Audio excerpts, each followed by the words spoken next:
Hello guys, কেমন আছেন সবাই? আজকে আমি আপনাদের একটি কিবোর্ড এবং মাউস আনবক্সিং করে দেখাবো, যেটা আমি দারাজ থেকে নিয়েছি। 4 দিন আগে অনলাইনে অর্ডার করেছিলাম এবং আজকে ডেলিভারি পেলাম সকালবেলা। এইটা আমার অফিসের কলিগ যে আনবক্সিং করতেছে, আমি ভিডিও করতেছি। এই কিবোর্ডটি আমি রিভিউ থেকে নিয়েছি, অনেক কম দামের মধ্যে RGB কিবোর্ড পেয়েছি। আপনারা চাইলে নিতে পারেন। কিবোর্ড এবং মাউস হোয়াইট কালার।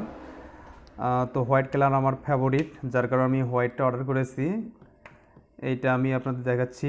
কিবোর্ডটি আসলে দেখতে অনেক সুন্দর। আসলে 1000 টাকার মধ্যে এই কিবোর্ড আর মাউস আশা করা যায় না, যদিও দারাজ সেটা প্রোভাইড করতেছে। এইটা হলো মাউস অ্যান্ড কিবোর্ড। মাউসেও কালার আছে, কয়েকটা কালার হয়, এবং কিবোর্ডে 3টা কালার রয়েছে। যদিও সেগুলো মুভিং করে না, কিন্তু একবার জ্বলে থাকে, তারপরও আমার কাছে বেশ ভালো লাগছে। এটার দাম পড়েছে 1000 টাকা। আপনারা চাইলে দারাজ থেকে নিতে পারেন। ধন্যবাদ।